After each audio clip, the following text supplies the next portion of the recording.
तो आज का जो क्वेश्चन है ना उसमें हम करने वाले हैं, कौन सा क्वेश्चन करने वाले हैं, सुडोकू सॉल्वर। ठीक है, सुडोकू सॉल्वर। अब सुडोकू अगर किसी ने नहीं सॉल्व किया है ना तो उसकी 3 कंडीशंस होती हैं। कौन कौन सी कंडीशन होती हैं? पहली कंडीशन तो होती है कि भाई हर एक रो वाइज, क्या हर एक रो वाइज आपके पास जो नंबर्स हैं 1 to 9 होने चाहिए। कितने होने चाहिए? 1 to 9 होने चाहिए। सारे के सारे यूनिक होने चाहिए। आपने कहा 1 to 9 ही क्यों कहेंगे? क्यों? क्योंकि क्वेश्चन में दे रखा है कि हमारे पास 9 by 9 की ग्रिड है। ठीक है, 9 by 9 की ग्रिड है, तो 1 to 9 होने चाहिए सारे। ठीक है, तो इस अगर रो में, इस रो में जैसे कहीं भी अगर मान लेते हैं यहाँ पर 1 आ गया, तो यहाँ पर 1 आ गया, तो इसके अलावा यहाँ पर कोई 1 नहीं आ सकता, यहाँ पर भी नहीं आ सकता, यहाँ पर भी नहीं आ सकता, यहाँ पर भी नहीं आ सकता, यहाँ पर भी नहीं आ सकता। तो इसका मतलब इस रो में 1 to 9 नंबर्स होने चाहिए, पक्की बात ए।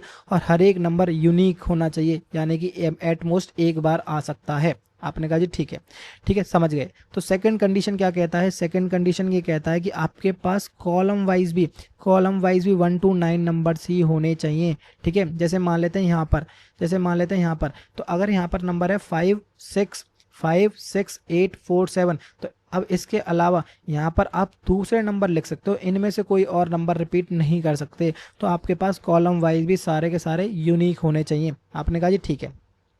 थर्ड कंडीशन क्या है? थर्ड कंडीशन कह रहा है कि जो भी आपके पास ग्रिड है ना 3 by 3 के, आपने कहा 3 by 3 का मतलब जो भी आपके पास 9 by 9 का क्वेश्चन है। ठीक है, अगर मैं 9 by 9 को क्वेश्चन को डिवाइड करूं तो मेरे पास 9 ग्रिड बन जाएंगे 3 by 3 के। एक ये बन गया, एक ये बन गया, एक ये बन गया, एक ये बन गया, एक ये, एक ये, एक ये, एक ये, एक ये। तो हर एक ग्रिड में भी आपके पास 1 to 9 नंबर्स होने चाहिए और सारे के सारे यूनिक होने चाहिए, कोई डुप्लीकेट नहीं होना चाहिए। और ये तीनों कंडीशन एंड हैं, यानी कि तीनों कंडीशन वैलिड होनी चाहिए। ठीक है, तो आपने कहा जी ठीक है, मैं समझ गया। ठीक है, तो जैसे मान लेते हैं हम इस रो का एग्जांपल लेके चलते हैं, इस रो का। अब मैं कह रहा हूँ इस रो के एग्जांपल के लिए, हमें कौन कौन से नंबर डालने हैं इसमें? आपने कहा 1 2 3 4 5 6 7 8 9। ठीक है, तो हमें नंबर कहाँ पे पुट करने हैं? हमें सिर्फ और सिर्फ नंबर वहाँ पर पुट करने हैं जहाँ पर एम्प्टी स्पेस है। इसमें ऑलरेडी नंबर कौन सा है? आपने कहा 5 ऑलरेडी एग्जिस्ट करता है, 3 ऑलरेडी एग्जिस्ट करता है, 7 ऑलरेडी एग्जिस्ट करता है। तो हमें कौन कौन से नंबर पुट करने हैं? 1 2 4 6 8 9। ठीक है, तो मैंने कहा ठीक है। तो लेट से हम इसमें क्या करते हैं, 1 डालने का ट्राई करते हैं। क्या डालने का? 1। तो 1 चेक करो क्या कॉलम वाइज एग्जिस्ट करता है? आपने कहा कॉलम वाइज सिर्फ और सिर्फ 8 एग्जिस्ट करता है, तो 1 नहीं करता। रो वाइज एग्जिस्ट करता है? आपने कहा रो वाइज भी एग्जिस्ट नहीं करता, 5 3 7 है तो 1 एग्जिस्ट नहीं करता। क्या इस ग्रिड वाइज एग्जिस्ट करता है? आपने कहा ग्रिड वाइज भी एग्जिस्ट नहीं करता, तो इसका मतलब हम 1 डाल सकते हैं। तो लेट से मैंने 1 यहाँ पर डाल दिया कि भाई 1 यहाँ से हट गया। ठीक है, तो अब हम चेक करने वाले हैं 2 के लिए। ठीक है, 2 के लिए हम कहाँ चेक करेंगे भाई? इस वाले इंडेक्स के लिए। तो हम चेक करेंगे 2 कॉलम वाइज एग्जिस्ट करता है? आपने कहा 2 तो नहीं करता। इस रो में भी 2 एग्जिस्ट नहीं करता, इस पूरी ग्रिड में भी एग्जिस्ट नहीं करता, तो इसमें हम लेट से ट्राई करते हैं 2 को डालने का। ठीक है, तो हमने इसमें 2 को डाल लिया। ठीक है, अब हमारे पास नंबर 3 हम ऑलरेडी एग्जिस्ट करता है, हम नहीं चेक करेंगे, हम चेक करेंगे 4 को हम डाल सकते हैं कि नहीं, तो लेट से चेक करो। रो में 4 एग्जिस्ट नहीं करता, बिल्कुल नहीं करता। कॉलम में भी एग्जिस्ट नहीं करता। ग्रिड में भी एग्जिस्ट नहीं करता। इसका मतलब ये है कि हाँ हम 4 डाल सकते हैं। तो लेट से हम यहाँ पर 4 डाल देते हैं। ठीक है, तो 4 भी डल गया। 5 हमारे पास डाल नहीं सकते। अब हमारे पास नंबर बचे 6 8 एंड 9। ठीक है, तो लेट से 6 को डालने का ट्राई करते हैं। तो 6 में कॉलम में भी एग्जिस्ट नहीं करता, 2 है। रो वाइज भी एग्जिस्ट नहीं करता, बिल्कुल। ठीक है, पर ग्रिड वाइज अगर ये ग्रिड वाइज एग्जिस्ट करता है 6, तो इसका मतलब ना तो हम यहाँ डाल सकते हैं, ना यहाँ डाल सकते हैं, ना यहाँ डाल सकते हैं। इसका मतलब ये है कि भाई 6 के लिए तो कोई पॉसिबिलिटी बची ही नहीं। तो इसका मतलब ये जो भी नंबर हम डालते हुए आ रहे हैं पीछे से, वो इनवैलिड नंबर्स हैं। क्या नंबर्स हैं? इनवैलिड नंबर्स हैं। तो आपने कहा जी ठीक है, कोई दिक्कत नहीं है। तो हम क्या करते हैं 6 को ना इधर कहीं डाल देते हैं। ठीक है, तो लेट से हम 6 को यहाँ डाल देते हैं। ठीक है, क्यों? क्योंकि ये रो वाइज भी एग्जिस्ट नहीं करता, कॉलम में भी एग्जिस्ट नहीं करता। तो अब हमने 6 को तो डाल दिया, इसको थोड़ा इधर करो। तो हमने 6 को तो डाल दिया, पर 4 हमारे पास अवेलेबल हो गया। क्यों? क्योंकि 4 की जगह पे हमने डाला है ना। तो आपने कहा जी ठीक है। तो अब हमारे पास कौन सा नंबर बचे? 4 8 एंड 9। ठीक है, तो मैं 4 को चेक करता हूँ। तो 4 को चेक करने के लिए पहले कॉलम वाइज देखो। आपने कहा 2 एग्जिस्ट करता है, 4 एग्जिस्ट नहीं करता, तो 4 डाल सकते हैं। रो वाइज भी नहीं करता, ठीक है, और ग्रिड वाइज भी एग्जिस्ट नहीं करता 4, तो इसका मतलब है कि हाँ आप 4 डाल सकते हो। तो लेट से मैंने यहाँ पर 4 डाल दिया, तो 4 मेरे से हट गया। अब मेरे के पास क्या बचा? 8 और 9। तो 8 को चेक करते हैं कि हम यहाँ डाल सकते हैं कि नहीं। तो हम ये कॉलम वाइज चेक करो। नहीं डाल सकते। क्यों? क्योंकि 8 यहाँ ऑलरेडी एग्जिस्ट करता है, ऑलरेडी एग्जिस्ट करता है, तो यहाँ पर तो हम 8 नहीं डाल सकते। तो लेट्स से इसमें ट्राई करते हैं। तो यहाँ पर ने बोला 3 1 6 5 9 है, तो 8 नहीं है तो डाल सकते हैं। Column wise sorry row wise भी नहीं है, ठीक है, और ग्रिड वाइज भी नहीं है, तो इसका मतलब यहाँ पर आप 8 डाल सकते हो। तो लेट्स से मैंने 8 यहाँ पर डाल दिया। क्या डाल दिया? 8 यहाँ पर डाल दिया।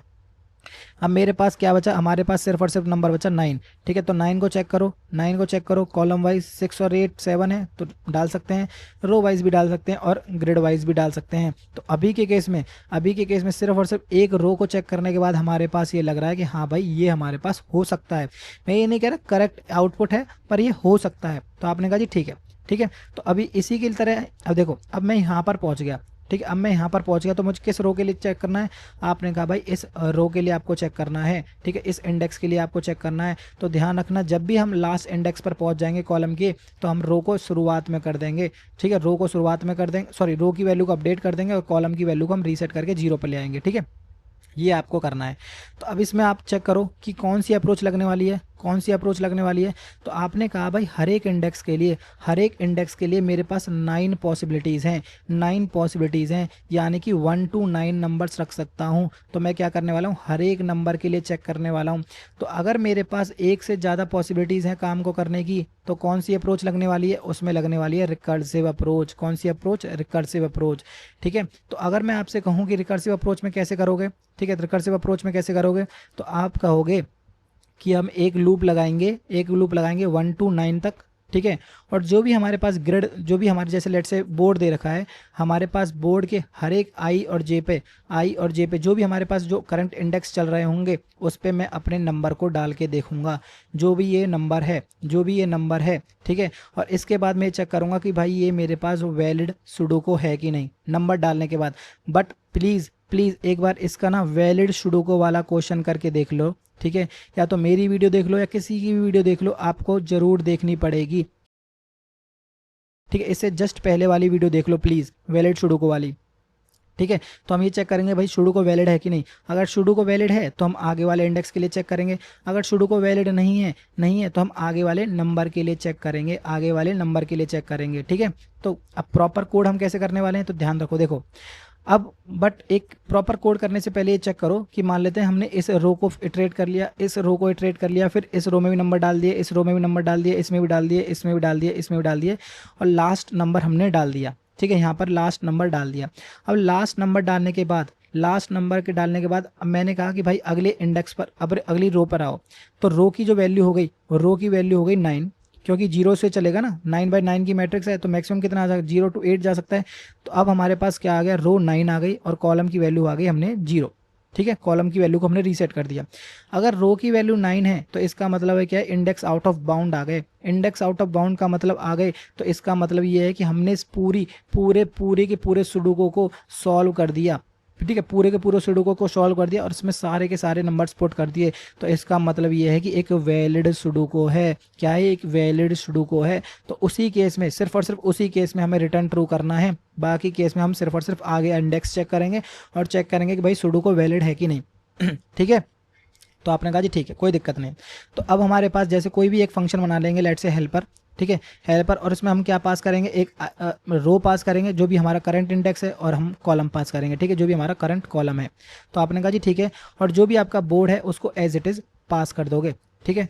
तो हम ये चेक करने वाले हैं कि अगर रो की वैल्यू 9 है, ठीक है, अगर 9/9 के ग्रिड का एग्जांपल मैं कह रहा हूँ, ठीक है, अगर रो की वैल्यू 9 है तो हम कह देंगे कि भाई हमने पूरे के पूरे सुडोको को इटरेट कर लिया और उस केस में आपको ट्रू रिटर्न कर देना है। आपने कहा जी ठीक है, मैं समझ गया, ठीक है। दूसरी कंडीशन क्या कह रहा है? दूसरी कंडीशन ये कह रहा है कि अगर, ठीक है, हमें नंबर्स कहाँ पुट करने हैं? सिर्फ और सिर्फ जहाँ पर डॉट हो। भाई देखो, जहाँ पर ऑलरेडी नंबर रखे हुए हैं, जहाँ नंबर ऑलरेडी रखे हैं, तो वहाँ चेंज करने का थोड़ी कोई मतलब है। तो आपने कहा हाँ जी बिल्कुल। तो जहाँ पर मान लेते हैं इफ़ बोर्ड के ये जो भी आप रो और कॉलम पास कर रहे हो, ठीक है, रो और कॉलम पास कर रहे हो, अगर नॉट इक्वल्स टू डॉट है, ठीक है, अगर डॉट नहीं है तो मतलब एम्प्टी स्पेस नहीं है, तो उस केस में आपको क्या करना है? सिंपली यही फंक्शन दोबारा कॉल करा देना, हेल्पर, ठीक है, और रो और कॉलम की वैल्यू को आपको अपडेट कर देना है, ठीक है। नेक्स्ट रो और कॉलम की वैल्यू को अपडेट बताएंगे कैसे करना है, ठीक है। तो यहाँ पर अपडेटेड रो आ जाएगा, ठीक है, और यहाँ पर अपडेटेड कॉलम आ जाएगा, ठीक है, और ये बोर्ड आपका एज इट इज़ आपके पास चला जाएगा, ठीक है। ठीक है।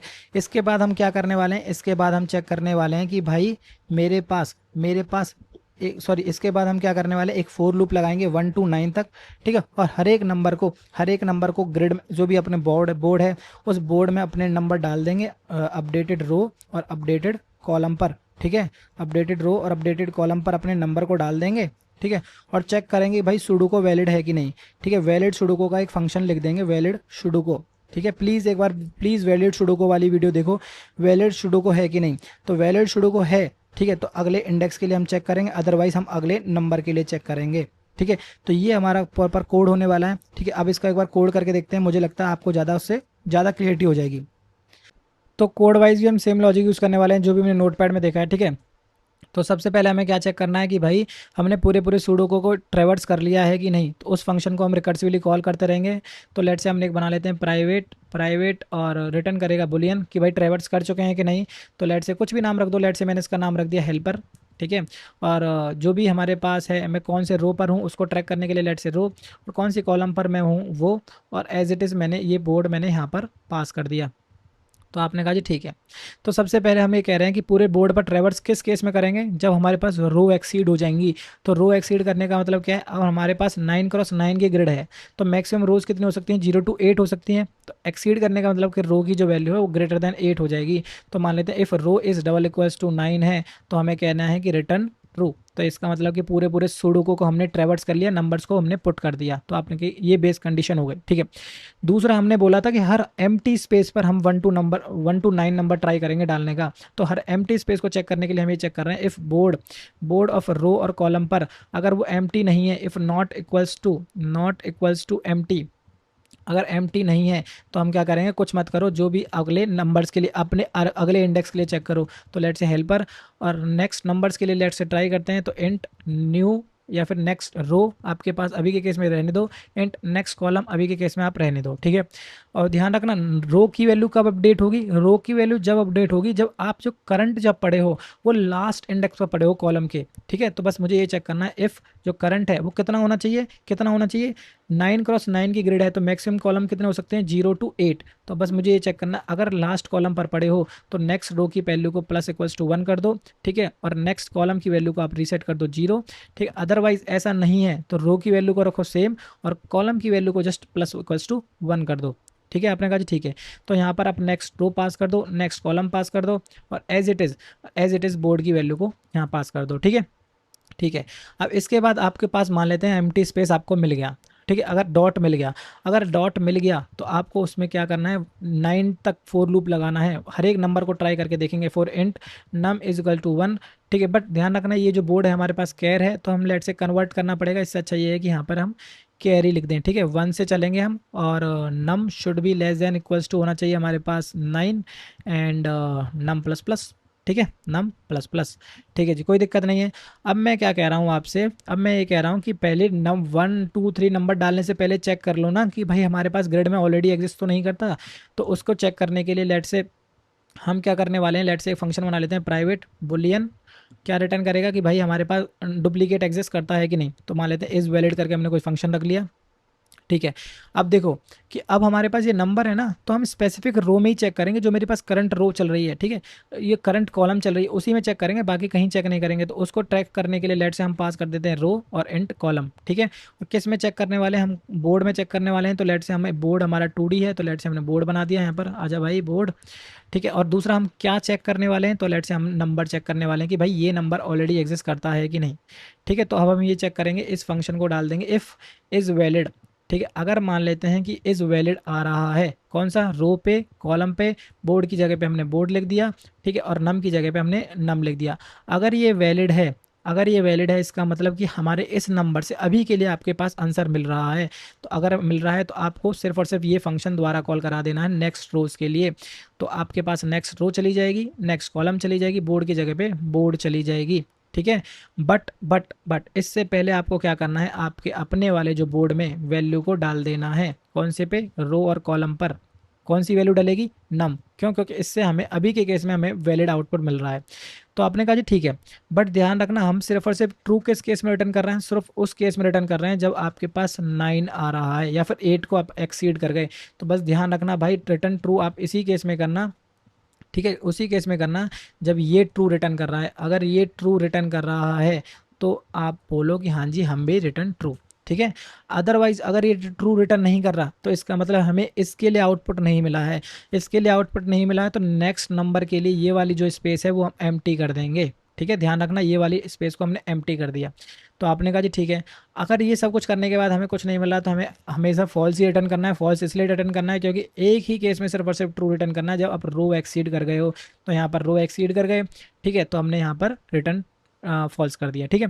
तो अब इस वैलिड फंक्शन को बनाने के लिए चेक करते हैं कि सबसे पहले हम क्या चेक करेंगे, रो में डुप्लीकेट है कि नहीं। तो for int I is equal to 0 and I should be less than 9 and I plus plus, ठीक है। तो रो में चेक करने के लिए हमारे पास रो फिक्स है, रो फिक्स है तो हम कुछ नहीं करेंगे, रो की वैल्यू को एज इट इज रखेंगे और कॉलम की वैल्यू को अपडेट करते जाएंगे। तो आई अगर अगर किसके बराबर है, नम के बराबर है, अगर नम के बराबर है, अगर ये नम के बराबर है तो इसका मतलब डुप्लीकेट एग्जिस्ट करता है। तो यहाँ से आप कर दो रिटर्न फॉल्स, ठीक है। सेम ही कोड करेंगे हम किसके लिए, अब इस बार हम प्रायोरिटी किसको देंगे, हम देंगे कॉलम को प्रायोरिटी, किसको, कॉलम को प्रायोरिटी, ठीक है। बट इस केस में हम यहाँ पर कॉलम की वैल्यू को, रो की वैल्यू को अपडेट करते रहेंगे और कॉलम की वैल्यू को सेम रखेंगे। तो रो की वैल्यू को अपडेट कर दो और कॉलम की वैल्यू को जो भी आपके पास आ रहा है वो एज इट इज़, ठीक है। आपने कहा ठीक है। अब तीसरा जो काम है मेन वो है ग्रिड का, ग्रिड का, ठीक है। ग्रिड के केस में आप थोड़ा सा ये समझना, ठीक है।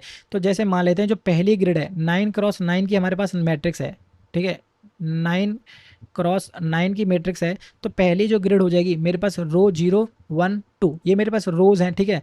और ध्यान रखना कॉलम कितनी हो जाएंगी, मेरे पास कॉलम भी 0 1 और 2, ठीक है। अगर मैं आपसे चेक करूँ कि मैं फर्स्ट रो के लिए चेक करने वाला हूँ, ठीक है, तो पर चेक तो मुझे पूरे ग्रिड में करना पड़ेगा ना, पूरे ग्रिड में चेक करना पड़ेगा। तो 1 से ना फाइंड आउट करके आपको ग्रिड का स्टार्टिंग निकालना है, ठीक है। तो स्टार्टिंग कैसे निकलेगा, जैसे मान लेते हैं आप फोर्थ रो पर हो, अगर मैं 3 से कर दूं तो मेरे पास कौन सी ग्रिड आ जाएगी, 1, बिल्कुल आपने कहा जी ठीक है 1 आ जाएगी। इसकी ये स्टार्टिंग आ जाएगी, ये ग्रिड की स्टार्टिंग आ जाएगी और एंडिंग कहाँ तक होगी, एंडिंग इसमें इंटू 3 कर दो, मैं तो 3 3 के गैप में चलना है ना। तो आपने कहा ठीक है, बस यही करना है आपको, बस और कुछ नहीं करना। अब मैं बोलूँ कि स्टार्ट रो क्या होगी आपके पास, स्टार्ट रो, स्टार्ट रो जो भी आपके पास रो आ रही है, रो आ रही है उसको 3 से डिवाइड कर दो, यानी कि मुझे ग्रिड का स्टार्टिंग रो मिल गया। आपने कहा ठीक है इंटू 3, बिल्कुल कोई दिक्कत नहीं, ठीक है। इसी तरीके से आपको स्टार्ट कॉलम करना है। स्टार्ट कॉलम कहाँ पे करना है, जो भी आपके पास कॉलम आ रही है डिवाइड बाय 3 कर दो, यानी कि आपको कॉलम का स्टार्टिंग मिल गया, उस ग्रिड का कॉलम का स्टार्टिंग मिल गया। आपने कहा ठीक है इंटू 3 कर दो, ठीक है। आपने कहा जी ठीक है कोई दिक्कत नहीं। अब इसके बाद हमें क्या करना है, बस अपने पूरे पूरे ग्रिड पर इटरेट करना है। For I is equal to, कहाँ से स्टार्ट करना है आई को करना है स्टार्ट रो से। And I should be less then कितना होना चाहिए, आई शुड बी लेस देन होना चाहिए जो भी आपके स्टार्ट रो है +3। +3 इसलिए कह रहे हैं क्योंकि ग्रिड हमारे पास 0 1 2 यानी कि 3 की ही ग्रिड है, 3/3 की, तो हमारे पास बोल रहे हैं कि 3 से बड़ा ना हो। एंड आई प्लस प्लस, ठीक है। इसी तरीके से हम कॉलम वाइज पे चेक करेंगे। फॉर इंट, ठीक है, for int J is equal to start column होना चाहिए and J should be less than होना चाहिए start column +3 and J plus plus, ठीक है। बस यही करना है और कोई दिक्कत नहीं। अब बस ये चेक करना है कि इस जो इंडेक्स है बोर्ड के आई और जे पर, आई और जे पर अगर नम एग्जिस्ट करता है तो इसका मतलब हमें क्या कर देना है, रिटर्न फॉल्स कर देना है, कि यानी कि डुप्लीकेट आ रहा है। और अदरवाइज हमें क्या करना है, रिटर्न ट्रू कर देना है, ठीक है। तो ये हो गया सारा काम। अब जस्ट इस फंक्शन को यहाँ से कॉल कर दो, रिटर्न टाइप की हमें कोई जरूरत है नहीं। कॉलम रो की वैल्यू 0 दे दो, कॉलम की वैल्यू 0 दे दो और बोर्ड की जगह पे बोर्ड आ जाएगा, ठीक है। अब इसको एक बार रन करके देख लेते हैं, ठीक है। तो रन तो मेरे हिसाब से हो गया, ठीक है, रन तो ये हो गया, ठीक है। अब इसको एक बार सबमिट करके देखते हैं। तो सबमिट भी हो जाना चाहिए जब रन हो गया है तो, ठीक है। तो सबमिट हो जा भाई, ठीक है। तो सबमिट भी हो गया। तो यही थी छोटी सी वीडियो, अगर अच्छी लगी हो तो लाइक कर लेना और ज़्यादा अच्छी लगी हो सब्सक्राइब कर लेना। तो मिलते हैं नेक्स्ट वीडियो में, थैंक यू।